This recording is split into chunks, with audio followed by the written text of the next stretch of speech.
Amin. Silahkan duduk kembali Bapak Ibu Saudara. Shalom Aleichem. Haleluya. Sangat senang sekali pagi ini kita bisa bersama-sama kembali berjumpa untuk kita memuliakan dan meninggikan Tuhan. Haleluya. Pagi ini saudara, saya akan mengajak untuk kita bersama-sama belajar akan sesuatu. Saya memberikan judul materi pada pagi ini adalah upaya penyelamatan terakhir.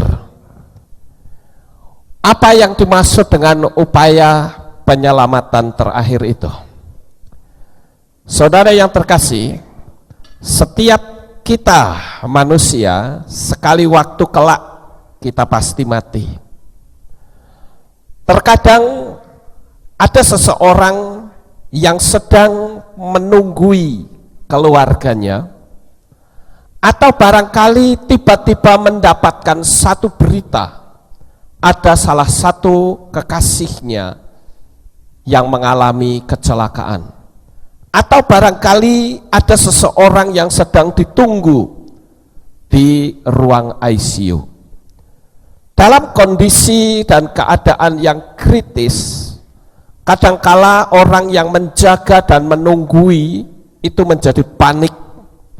Dia bingung cari gembala. Gembala jemaatnya mana nih? Panggil Pak Pendeta katanya. Tetapi sangat disayangkan Pak Pendetanya lagi bisnis. Atau mungkin sedang bepergian. Apa yang terjadi saudara? Orang tersebut menjadi kecewa.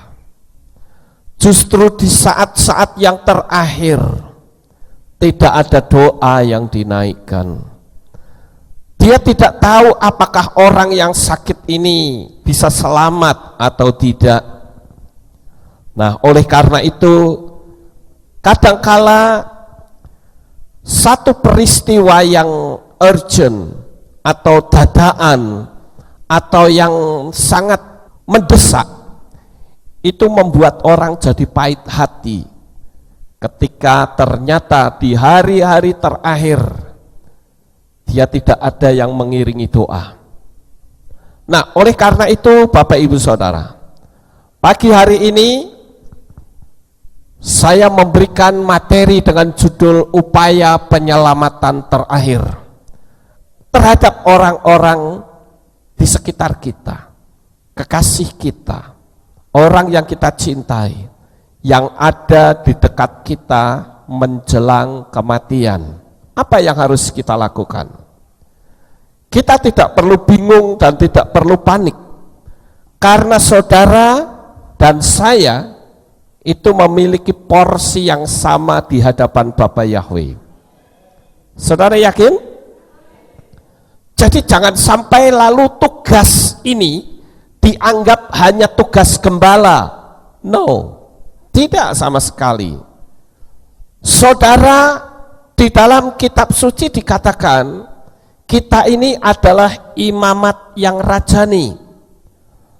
Jadi jangan sampai kita terlalu mengandalkan gembala sehingga kita tidak bisa berbuat apa-apa, nggak ngerti apa yang harus kita lakukan terhadap orang yang ada yang saat ini sedang dalam posisi kritis.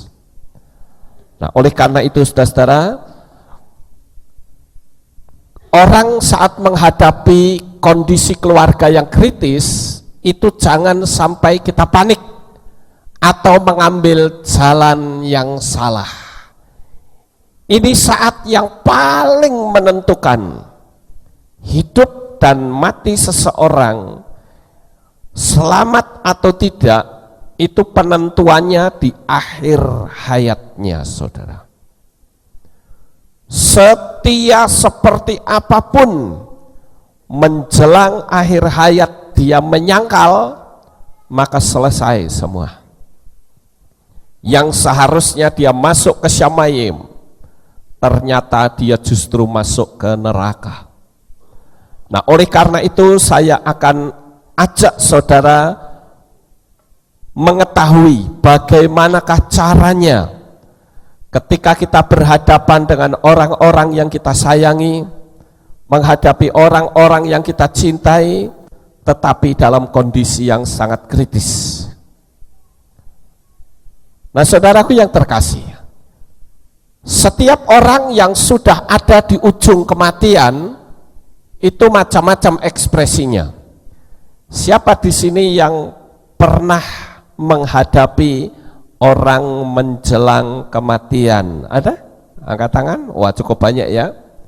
Saya sudah puluhan kali, saudara, menghadapi orang menjelang kematian. Ada yang ekspresinya takut, tetapi ada juga yang damai atau penuh penyesalan karena belum banyak yang dia lakukan untuk Tuhan. Macam-macam. Karena orang menjelang menghadapi maut itu biasanya nih alam roh itu terbuka. Makanya kalau ada orang tua kadangkala suka mengatakan, oh itu papa saya datang, katanya ya, oh itu adik saya datang, padahal mereka sudah mati semua. Itu bukti bahwa alam roh mereka itu sudah terbuka, saudara. Alam roh yang sudah terbuka, dia melihat begitu banyak hal yang tidak kasat mata. Makanya jangan sampai saudara berpikir ketika ada orang yang sedang sakit, mendekati kritis gitu, mereka bilang, oh aku melihat kakak saya, atau saya melihat orang tua saya. Jangan saudara anggap orang tua saya kok jadi gila ya, ngomong sendiri. Oh enggak, dia sedang terbuka alam rohnya, dan dia tidak bisa membedakan apakah ini manusia atau setan atau malaikat atau apa saja. Dia tidak bisa membedakan. Ekspresi dari orang-orang ini sangat mengerikan, saudara-saudara. Ada orang yang ekspresinya takut. Saya pernah menangani satu kasus ketika ada seseorang yang nyaris mati, atau kalau bahasa sononya itu dying ya, sedang sekarat. Ada yang berkata, gelap, gelap, takut, takut, pergi sana, pergi. Nah, ada yang seperti itu, saudara. Nah, itu kita sudah melihat bahwa orang ini sedang didatangi oleh oknum lain. Nah, oleh karena itu, saudara-saudara, saya ingin mengajak saudara untuk menjawab beberapa pertanyaan ini. Bagaimana menghadapi orang yang mendekati kematian? Poin yang pertama adalah saat orang bisa diajak berbicara dan satu iman.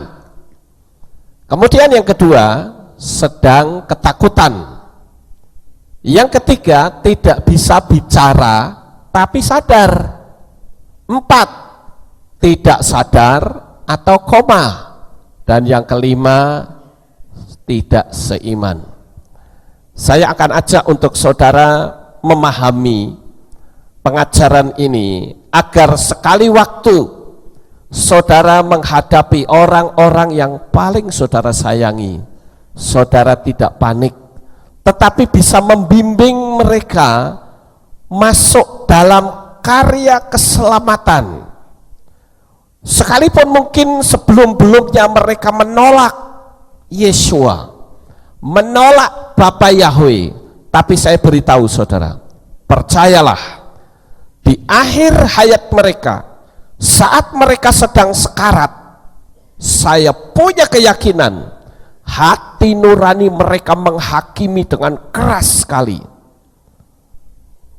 dan mereka ada dalam posisi sangat ketakutan. Sekalipun dulunya mereka menyangkal mati-matian nama Yahweh dan Yeshua, saat dia menghadapi kematian, mau tidak mau hati nuraninya akan berteriak. Dan ini kesempatan untuk kita bawa orang ini masuk dalam penyelamatan yang terakhir. Kita berusaha untuk menyelamatkan dia dengan penginjilan, tapi dia tolak terus. tapi menjelang kematian, inilah tugas kita yang terakhir, saudara-saudara. Jangan sampai kita abaikan, tetapi ini kesempatan terakhir kita untuk membawa jiwa kepada Tuhan. Ini ibarat seperti penjahat yang ada di kayu salib. Selama hidupnya dia hidup kacau balau. Selama hidupnya yang ada di otaknya hanyalah kejahatan dan kejahatan. Tetapi menjelang kematian, tetap saja orang itu takut, saudara. Saya berharap dengan saudara mendengarkan materi ini, saudara bisa menangani orang yang sedang sekarat. Saudara mampu menangani orang yang sedang menghadapi maut. Jangan sampai saudara mencari panik, bingung, lalu saudara cari siapapun pendetanya. Yang penting ada doa, terserah kita panggil siapapun yang mau. Itu salah, saudara. Karena kita tidak memiliki kemampuan apa-apa, maka melalui pengajaran ini, saya ingin saudara nggak main-main. Karena ini menyangkut keselamatan di detik-detik terakhir. Kita akan menjawab terlebih dahulu bagaimana menghadapi kondisi orang yang mendekati kematian. Orangnya bisa diajak berbicara dan seiman. Yang pertama adalah berdoa memintakan ampun. Ini yang harus ikuti prosedur ini, saudara. Saya selalu menggunakan prosedur ini. Orangnya kita katakan, misalnya kita panggil nama orang itu si A begitu ya. Saya katakan, Pak, Bapak tirukan saya berdoa. Kita minta ampun ya. Saya yakin orang itu pasti mau. Dan kita katakan, Bapak tirukan saya. Bapak Yahweh seiman ya, jadi kita nggak perlu lagi prinsip konsep Bapak Yahweh di dalam Yeshua HaMashiach. Kita langsung to the point. Kita katakan, tirukan saya Pak. Bapak Yahweh, pada pagi ini kami mengucapkan terima kasih dan syukur Engkau memberi keselamatan. Saya minta ampun atas dosa-dosa yang saya perbuat. Satu-satu cara ngomongnya, saudara. Jangan kita berdoanya itu rentengan panjang begitu. Satu-satu saja.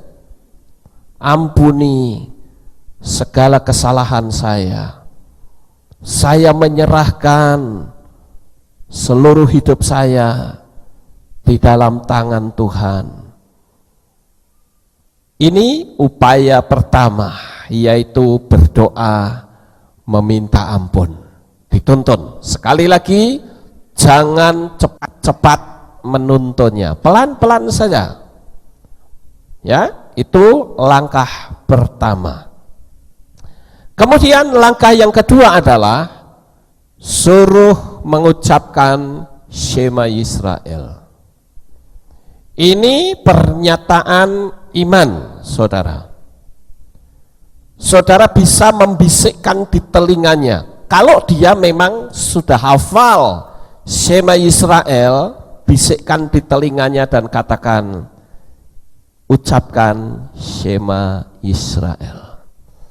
Tetapi kalau tidak, maka saudara sendiri yang membisikkan di telinganya. Saudara katakan kepada orang itu, Pak, saya akan mengucapkan Shema Yisrael, Bapak tirukan. Kalau bisa, tirukan. Kalau tidak mampu, tirukan di dalam hati. Lalu saudara nyanyikan Shema Yisrael. Shema Yisrael. Gak usah cepat-cepat, saudara. Ingat, saudara sedang dalam posisi menuntun seseorang menuju ke alam kekal. Saudara nyanyikan pelan-pelan. Shema Yisrael, Yahweh Eloheinu, Yahweh Ehad,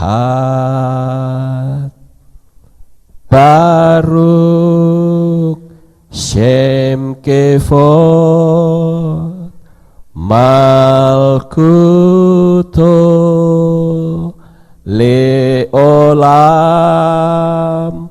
Faed. Pelan-pelan saja saudara. Sekalipun mungkin nafas mereka tersengal-sengal, saudara nyanyikan itu ke telinganya biar dia tirukan. Ini penting sekali karena ini pernyataan iman. Orang luar sana mengatakan inilah kalimat syahadatnya. Jadi dengan kita mengucapkan Shema Israel, mereka sudah ada dalam satu aura yang begitu nyata, begitu jelas. Lalu apa yang bisa kita lakukan selanjutnya saudara-saudara? Setelah kita mengucapkan Shema Israel, kemudian yang ketiga, putuskan kekuatan kutuk atau energi lain. Karena kutuk ini bisa saja terjadi karena dirinya sendiri atau dari orang lain. Saudara tuntun dalam doa, ya, suruh dia memutuskan kutuk. Tapi kalau dia memang tidak bisa berdoa karena memang tidak terbiasa, kan banyak orang yang sudah masuk ke gereja, ada orang yang masuk ke kehilat, tetapi disuruh berdoa nggak bisa. Mungkin dia sudah menjadi orang beriman puluhan tahun, tetapi disuruh berdoa nggak bisa, saudara. Ayo sekarang Bapak berdoa, jangan saya, itu saja. Ada ya seperti itu ya? Nah ini repot saudara. Padahal doa itu adalah komunikasi antara manusia dengan Tuhan. Kalau saudara punya anak umur 9 bulan, mereka berkata, Mama, saudara senang nggak? Oh senang sekali, waduh pinternya anakku, ya sudah bisa panggil mama. Ya. Kemudian 1 tahun dia panggil mama, 2 tahun dia panggil mama, sudah 4 tahun dia panggil mama juga saudara. Pasti saudara mulai curiga ya, wah jangan-jangan anak saya idiot ini, sudah lama kok cuman bisa mama. Bagaimana kira-kira di alam roh kalau kita sudah lama menjadi orang percaya tetapi tidak pernah berdoa kepada Tuhan? Mungkin kalau saya katakan kita idiot rohani, orang bisa marah. Tetapi itu sebuah fakta. Berapa banyak orang-orang yang sudah menjadi orang percaya mungkin di atas 10 tahun, tetapi berdoa saja tidak bisa. Kalau mungkin dia masih baru, mungkin saya bisa maklum saudara. Tetapi kalau sudah di atas 10 tahun dia tidak bisa berdoa, saya katakan there is something wrong, ada sesuatu yang tidak beres terhadap orang itu, dan itu harus dibereskan. Tetapi terlepas dari semua itu saudara, kita kembali ke fokus di sini. Saudara berdoa, ya, memutuskan kekuatan kutuk. Tirukan saya putuskan seluruh kekuatan kutuk yang ada di dalam diri saya. Apakah itu kutuk sakit penyakit, kutuk malapetaka, suruh dia tirukan. Bahkan kutuk maut, saya putuskan di dalam nama Yeshua HaMashiach. Saudara berdoa seperti itu, dan dia disuruh untuk menirukan. Saya rasa orang pasti mau menirukan. Saya belum pernah menemukan seseorang saat saya tuntun dia bilang nggak mau, nggak ada, saudara. Dia mau. Kemudian yang berikutnya adalah suruh mengucap syukur. Jangan teriak-teriak kesakitan.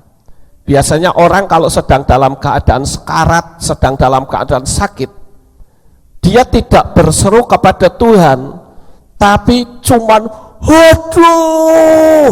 Ada lagi yang bilang aduh biung, aku loro, aduh saudara. Kita harus tuntun, kita katakan ketika kamu sakit, katakan Roh Kudus tolong saya mengucap syukur kepadamu. Saya memberitahu saudara-saudara, ketika kita menghadapi sakit yang luar biasa, orang itu panik, dia tidak bisa mikir.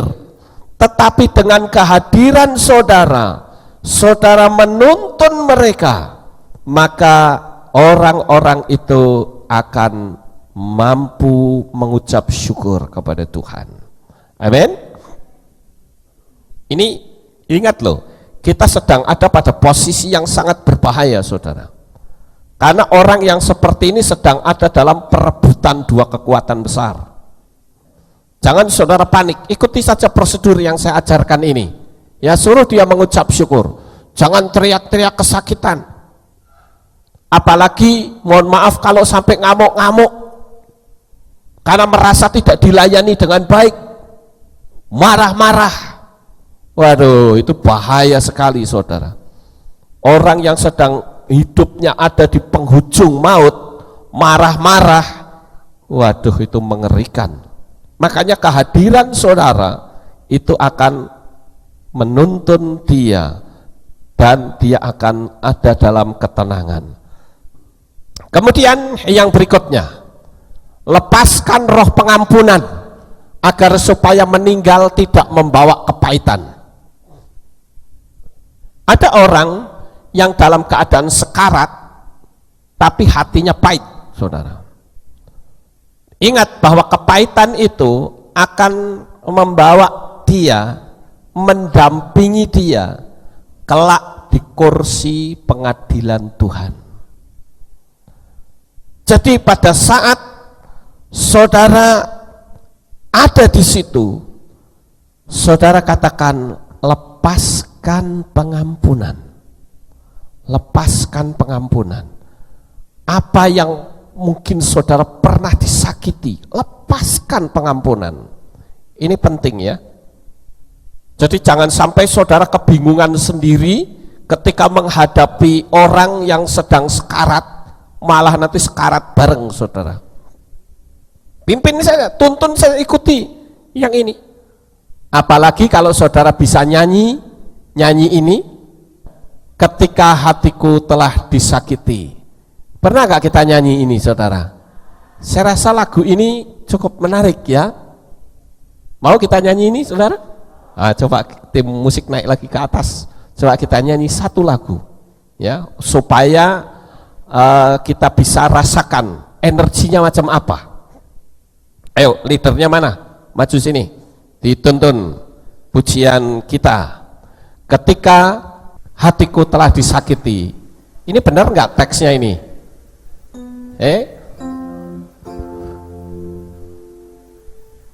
Ya, coba kita nyanyi.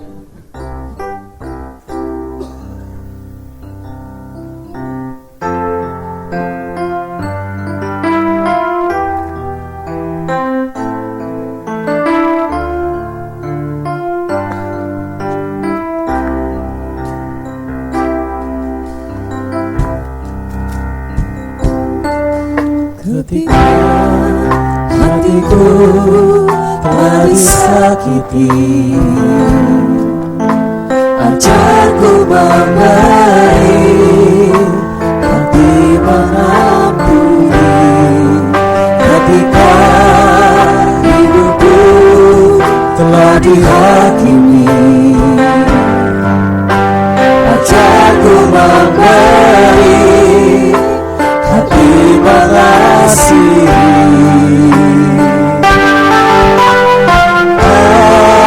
Ampuni bila kami tak mampu mengampuni yang bersalah kepada kami, seperti hati Yesus mengampuni mengasihi di hadapan-Mu. Sekali lagi. Ketika hatiku telah disakiti, ajarku memberi hati mengampuni. Ketika hidupku telah dihakimi, ajarku memberi hati mengasihi. Ampuni bila kami tak mampu mengampuni yang bersalah kepada kami, seperti hati Yesus mengampuni mengasihi di hadapan-Mu. Haleluya.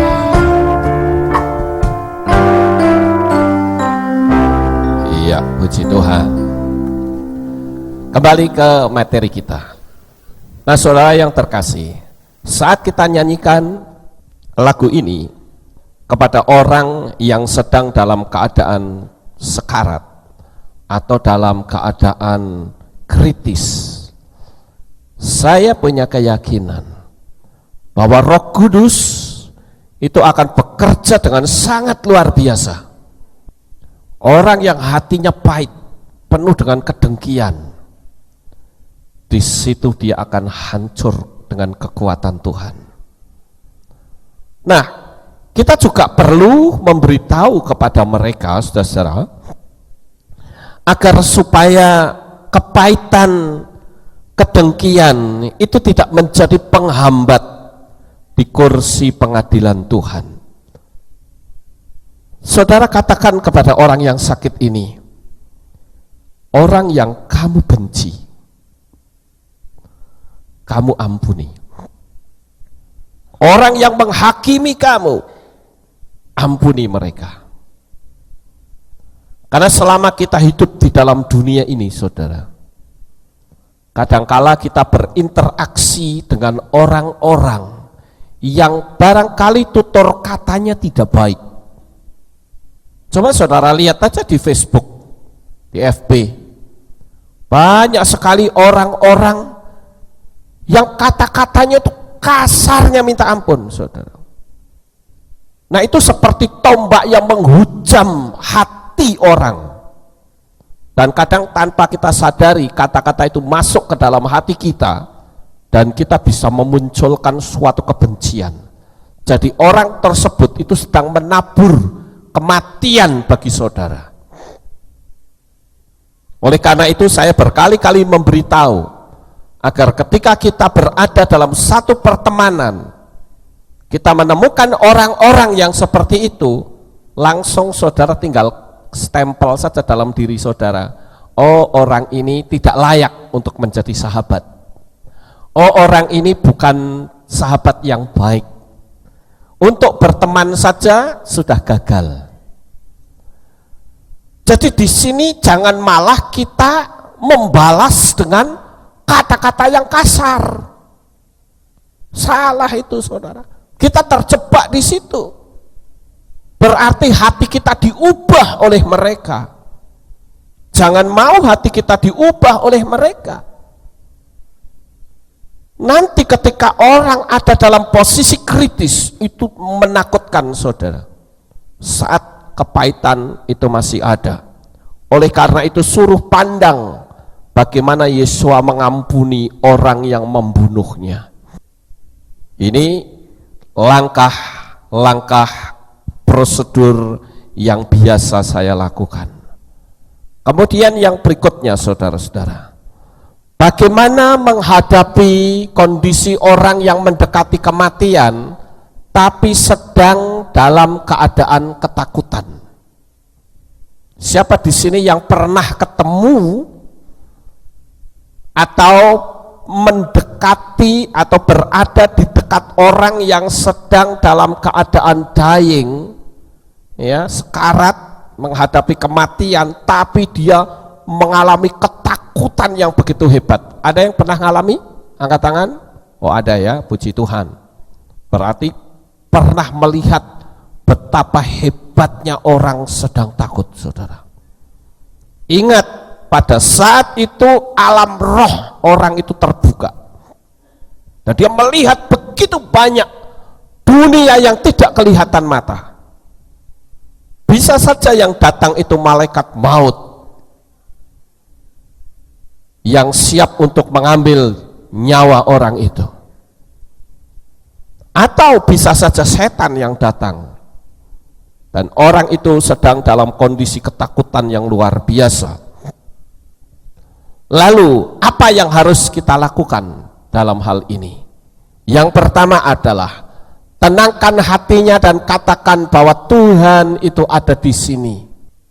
Lalu saudara berdoa mengundang Tuhan dan mengusir energi negatif dan buruk yang ada di situ.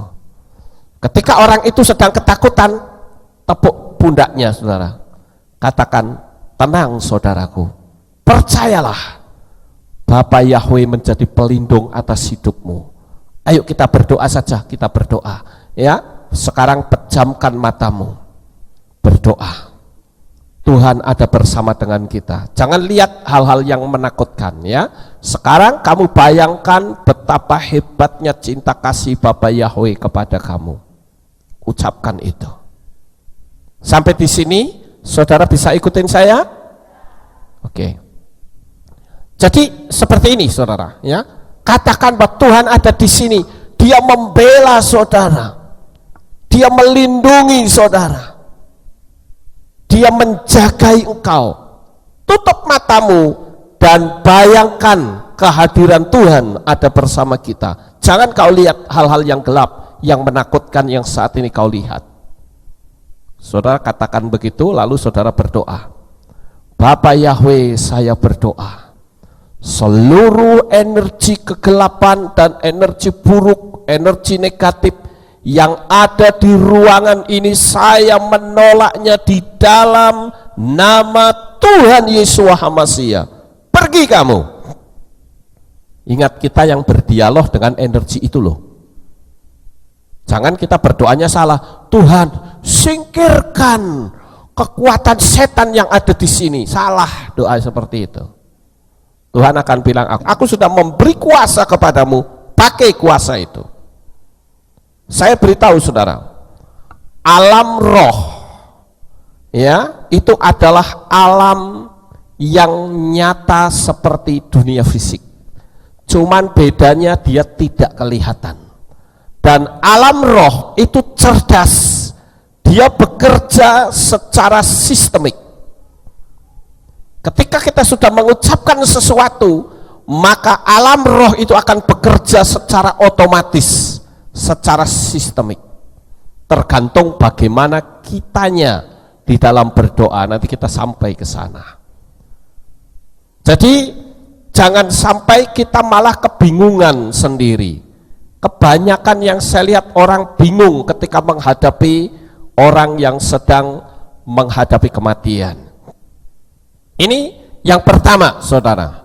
Ketika berhadapan dengan orang yang sedang ketakutan. Yang kedua, minta ampun. Ini penting sekali, saudara. Kenapa? Karena bisa saja orang itu sedang menuai dari apa yang dia tabur selama hidupnya. Jadi dia penderitaannya luar biasa sampai dia ketakutan. Itu karena dia sedang menuai. Karena firman Tuhan katakan, siapa yang menabur keburukan, dia akan menuai keburukan juga. Oleh karena itu, jangan sampai kita menabur hal-hal yang buruk. Sekali lagi, dunia alam roh itu nyata. Dan kita juga tahu bahwa kita terikat oleh hukum-hukum yang ada. Ada hukum kebinasaan, saudara tidak bisa mengelak. Secantik, sepandai, seganteng apapun saudara, dengan berjalannya waktu, saudara akan menjadi keriput. Itu hukum kebinasaan. Dan ada yang namanya hukum tabur tuai. Kalau saudara menabur hal-hal yang baik, saudara akan menuai kebaikan juga. Saudara menabur kebencian, saudara akan menuai hal-hal yang mengerikan. Jadi langkah berikutnya adalah minta ampun. Selesaikan dulu sama Tuhan. Ampuni, ya. Orang yang dirinya sendiri yang berbuat salah kepada orang lain, Tuhan ampuni saya. Ini prosedur saudara, agar supaya kepergian orang itu betul-betul tidak membawa beban di alam kekal nanti. Kemudian yang ketiga, bagaimana menghadapi kondisi orang yang mendekati kematian tetapi tidak bisa bicara tapi sadar. Dia sadar tapi nggak bisa bicara. Maka yang dilakukan adalah dituntun untuk menirukan dalam hati Shema Yisrael dan pengampunan dosa. Ini penting sekali saudara.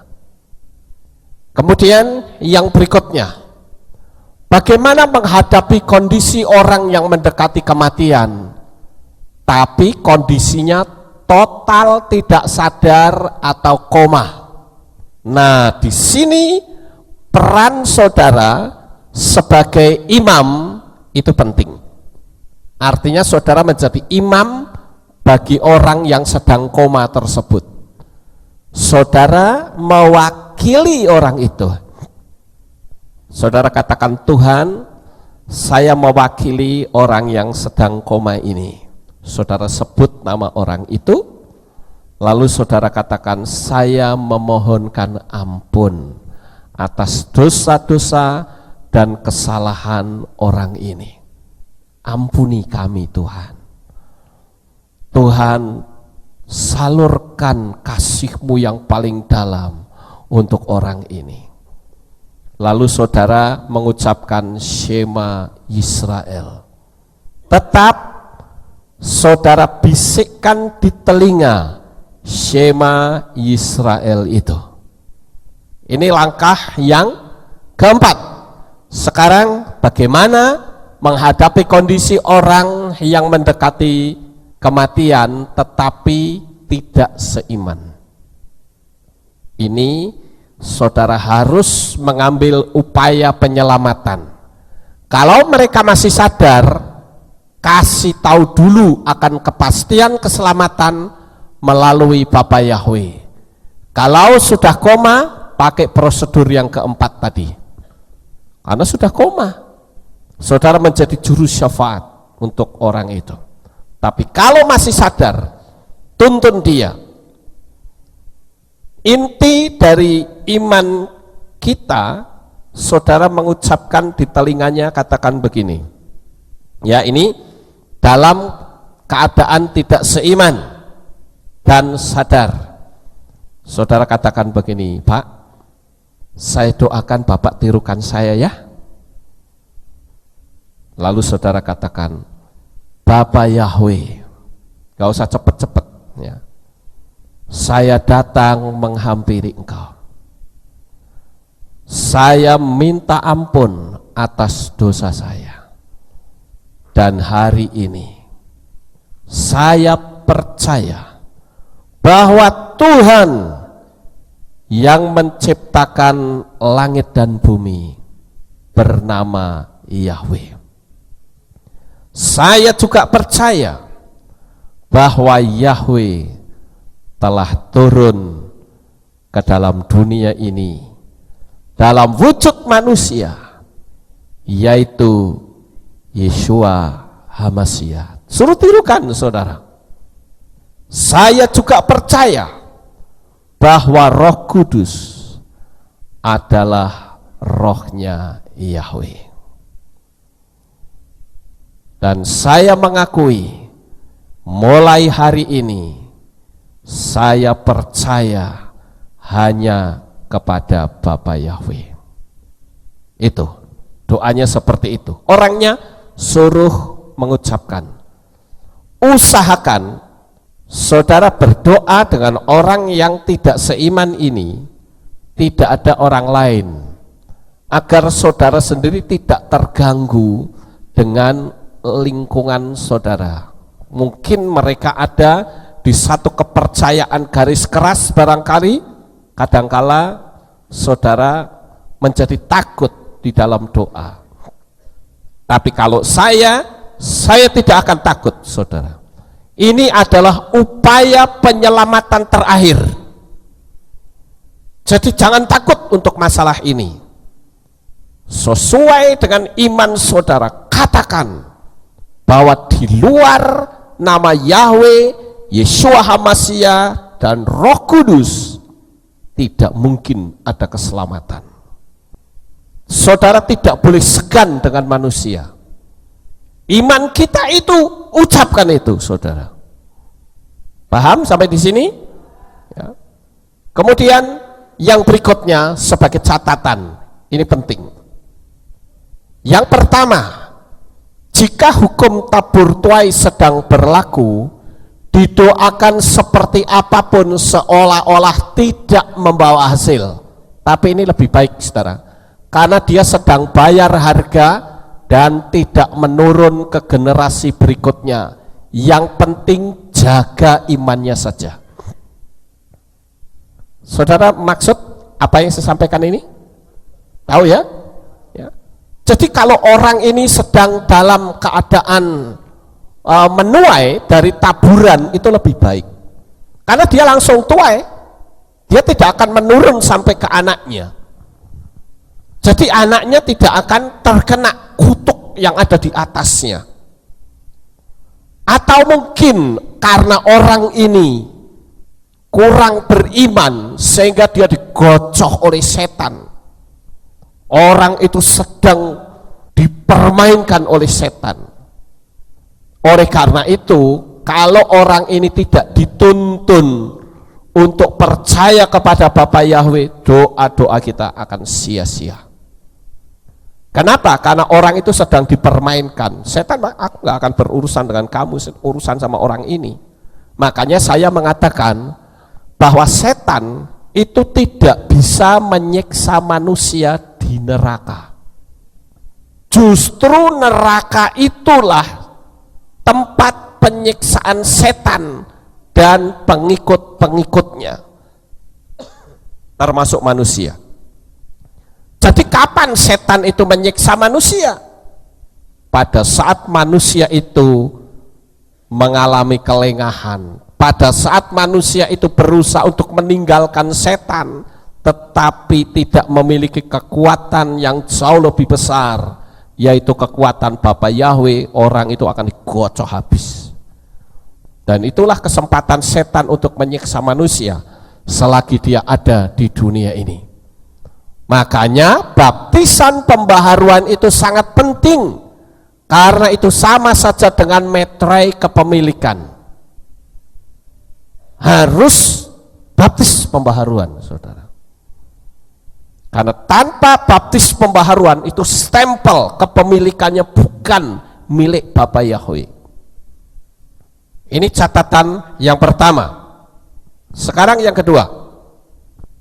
Yang kedua adalah saat mendoakan orang sakit, abaikan situasi yang ada. Ini penting, saudara. Apalagi kalau orangnya itu dalam keadaan stroke, atau mohon maaf kalau mungkin kondisi keluarganya jorok.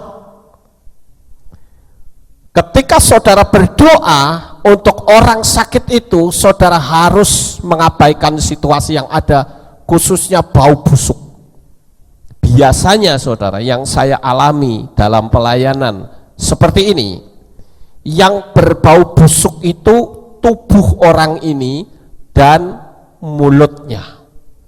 Itu baunya, busuknya luar biasa, melebihi kotoran manusia. Tetapi saudara harus mengabaikan itu. Ingat, posisi saudara sedang ada dalam karya penyelamatan terakhir.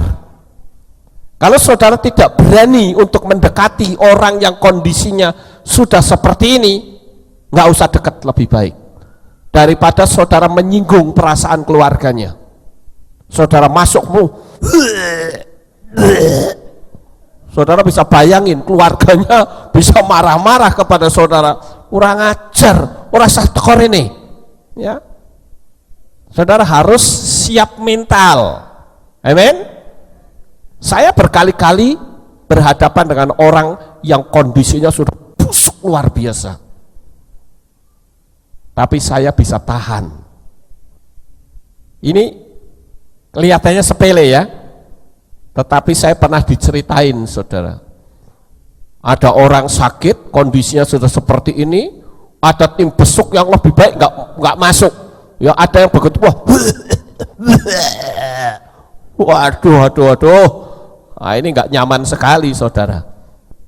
Keluarga itu bisa saja terluka hatinya, ya. Jadi tim besuk itu dibutuhkan mental yang kuat, khususnya kalau berhadapan dengan orang yang kayak gini. Kemudian yang berikutnya, yang ketiga, ya, transferkan kekuatan cinta semampu yang saudara miliki pada orang yang sakit. Sekalipun saudara tidak kenal loh sama orang itu, tapi ketika saudara berdoa untuk orang itu, maka saudara jangan asal ngomong dalam doa, tapi transferkan kekuatan kasih, kekuatan cinta saudara kepada orang itu. Bagaimana cara menimbulkan kekuatan cinta itu? Gampang.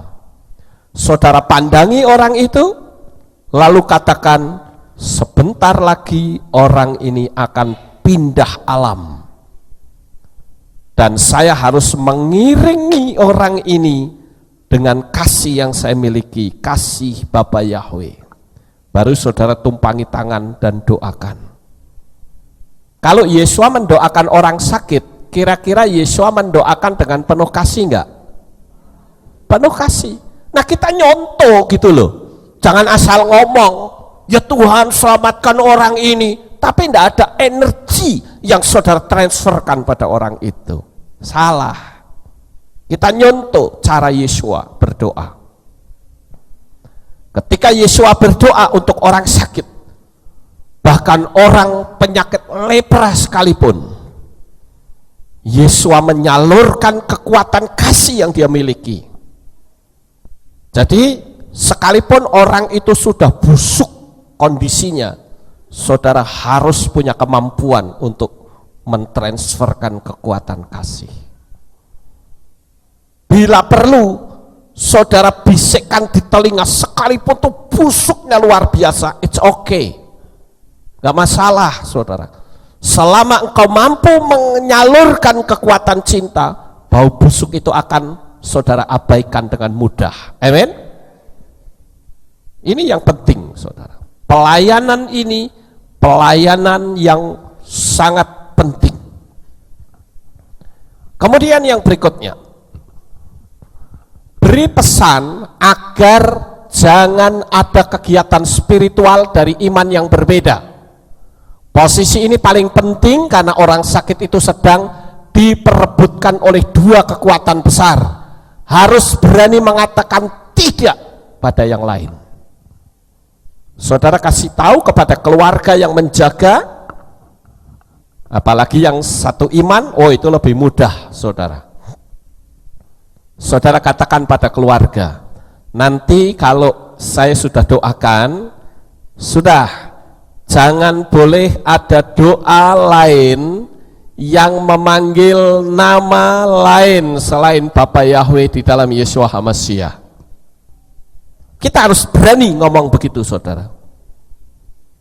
Ingat, sekali lagi saya ingatkan berkali-kali, ini ada pada penghujung kematian. Saudara katakan pada keluarganya, seperti dulu pernah saya mendoakan seseorang jemaat, saya nggak perlu sebut namanya ya. Jemaat ini dalam keadaan koma di rumah sakit di Bethesda. Saya disuruh mendoakan, saya katakan dalam doa itu bahwa Tuhan beri kesempatan untuk orang ini bisa hidup kembali, bisa beribadah kembali. Setelah itu saya beritahu kepada salah satu anak dari yang sakit ini, saya bilang nanti kalau ada orang datang ke sini mau mendoakan atau apa, bilang saja tidak usah karena sudah didoain Pak Lukas, gitu ya. Oh iya, saya pulang, saudara.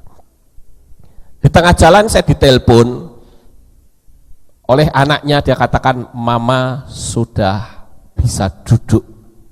Wow, saya surprise untuk saya, saudara. Tadinya koma kok sekarang bisa duduk, bisa makan. Ya. Wow, surprise banget saya, senang sekali, saudara. Karena sukacita saya apa sih?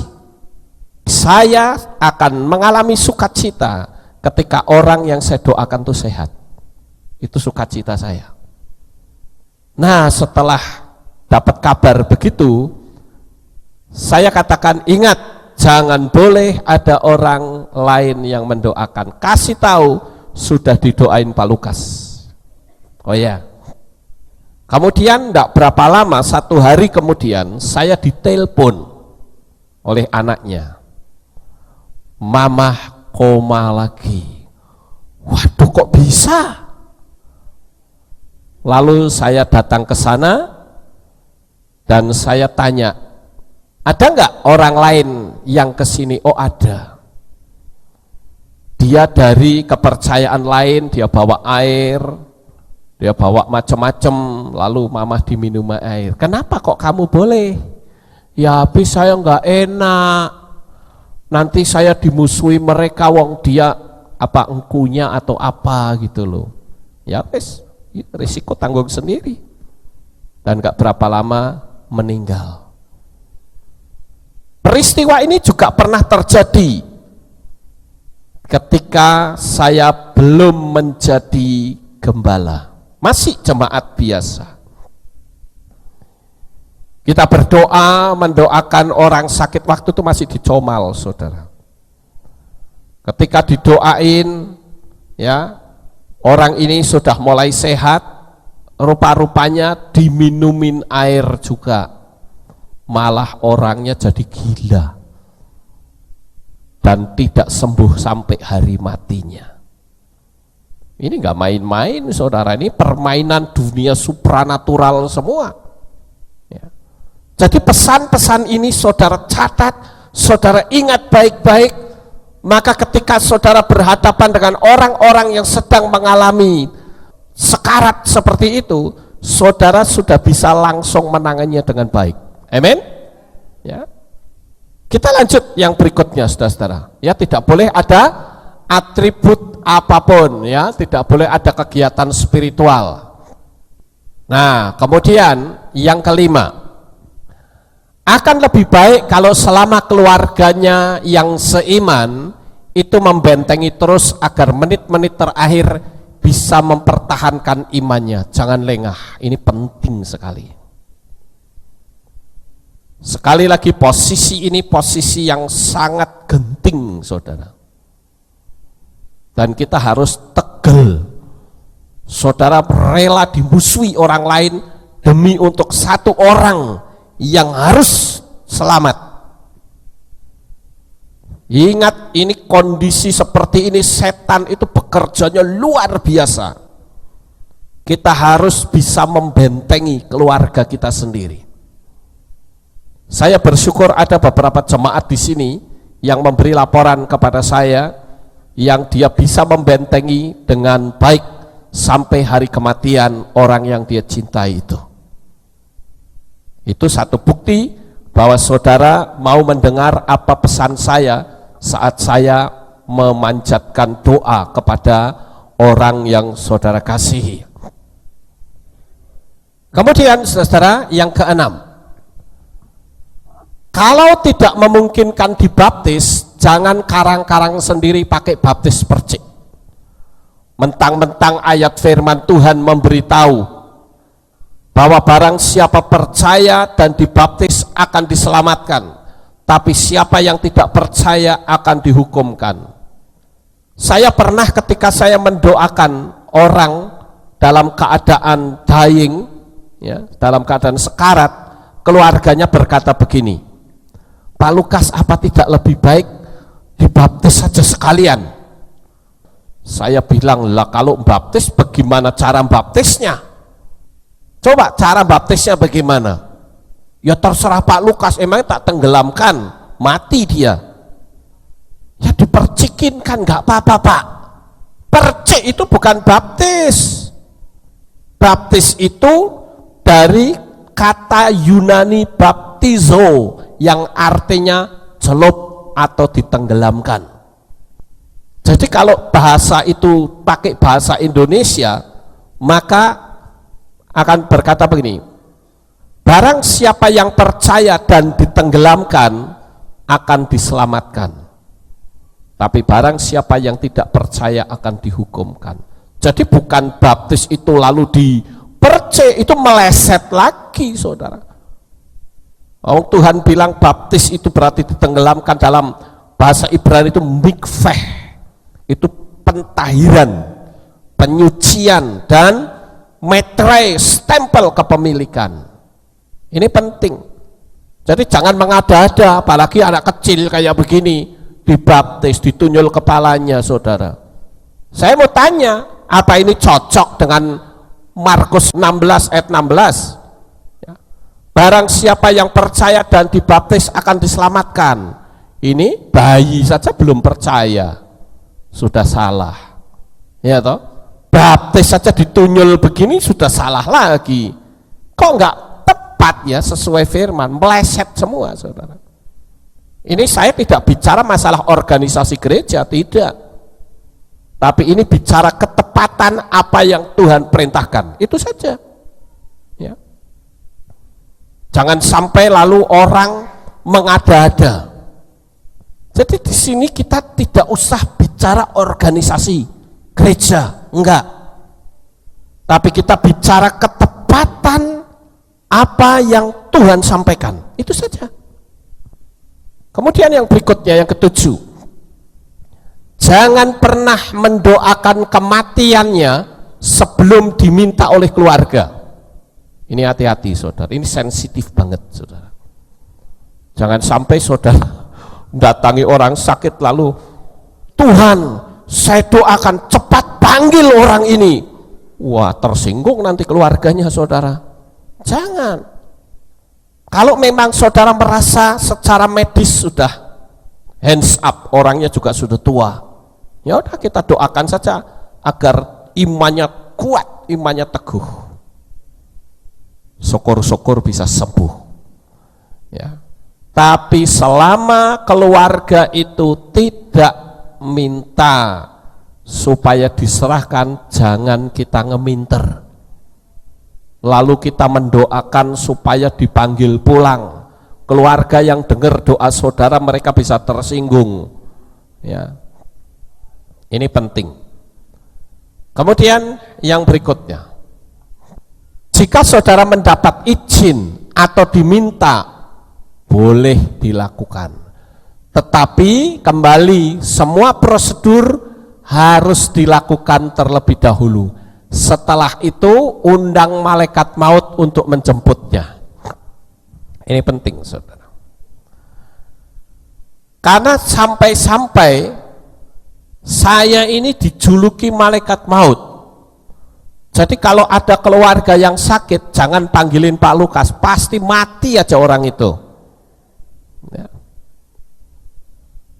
Sebetulnya enggak begitu saudara. Saya ingin orang itu sehat, saya ingin orang itu hidup. Tetapi kalau orangnya dan keluarga itu sudah, ya pasrahkan saja, ya sudah. Saya kan cuman melayani, saya tinggal bilang malaikat maut silahkan kamu datang, tapi setelah kita pakai prosedur tadi, ya jangan sampai orangnya belum diberesin secara alam roh, belum dibersihkan di dunia supranatural, kita panggilkan malaikat maut. Ketika dia mati bisa nggak selamat. Kita berdoa saja, nggak ada istimewanya kok antara Lukas dengan saudara, sama kita, amin. Yang penting prosedurnya itu jelas, dan kita tahu bahwa dunia supranatural itu kerja secara sistemik, dan dia cerdas. Tinggal doakan saja, ya Tuhan, saya mengundang malaikat maut untuk datang jemput orang ini. Biasanya kalau sudah didoain begitu, nggak sampai 3 hari pasti meninggal, paling lama 3 hari. Saya sering dan sangat sering mendoakan orang yang dalam keadaan koma, bahkan yang dalam keadaan sadar. Ketika saya mau doain, sudah siap ya? Siap, oke. Nah kita berdoa, Tuhan, saya mengundang malaikat maut untuk datang menjemput saudara kita ini. Dia sudah siap, tolong sesegera mungkin supaya penderitaannya tidak terlalu lama, dalam nama Yeshua HaMashiach, amin. Saya pulang, nggak berapa lama, nggak sampai 1-2 jam lah, saya sudah dapat kabar lagi, orangnya sudah dipanggil Tuhan. Jadi karena seringnya seperti itu, dianggap saya malaikat maut, saudara. Makanya hati-hati, kalau ada orang sakit, jangan panggil Pak Lukas, pasti mati aja. Itu sebetulnya salah persepsi ya. Itu hanya karena saya menggunakan pola prosedur biasa saja. Ya inilah rahasianya, saya bongkar di depan saudara. Ini yang saya lakukan. Dan itu bukan cuma saya, saudara pun bisa melakukannya. Amin. Ya, mau saudara lakukan? Ya puji Tuhan, baguslah kalau seperti itu ya. Nah, kemudian yang ke-9, jika ada atribut-atribut keagamaan, singkirkan dulu. Ini, saya pernah doain orang di RST dulu ya, pakai ada atribut seperti ini. Saya bilang singkirkan dulu ini. Maaf, saya tidak bicara tentang keagamaan, saya bilang gitu. Saya tidak bicara tentang gereja, tidak bicara tentang Kristen, no. Tapi saya sedang berbicara ini karya penyelamatan terakhir. Singkirkan dulu. Saya doain. Begitu saya berdoa, orang itu muntah. Ternyata ada jarumnya, ada 4. Lalu saya sempat ambil, saya sempat foto, cuman fotonya di handphone yang lama, saya cari nggak ketemu ya. Ada 4 jarum yang keluar dari mulutnya. Salah satu di antara jarumnya itu sudah bengkok dan hitam. Nah, setelah itu ya, orang ini telepon lagi, dan ketika saya datang, saya sengaja tidak datang saat ditelepon. Saya bilang, oh ya nanti saya akan ke sana, saya masih sibuk, saya bilang gitu. Tapi saya ngomong seperti itu untuk supaya dia nggak siap. Begitu saya datang lagi, ternyata ada lagi masih bercokol di situ. Saya bilang, ini apaan sih kok ditaruh di sini lagi? Dia bilang, mohon maaf Pak, tadi gembala saya datang ke sini, ya dia nanyain, ini patung Marianya kok nggak dipasang katanya. Ya wes, sakarepe. Saya kalau sudah seperti itu males saya terus terang saudara. Yang menyelamatkan orang ini siapa sih? Emangnya Maria apa? Bahwa semua atribut-atribut ini tidak bisa menyelamatkan, patung-patung segala gini. Torah saja mengajarkan jangan kamu membuat patung yang menyerupai apapun di muka bumi ini. Kan gitu toh?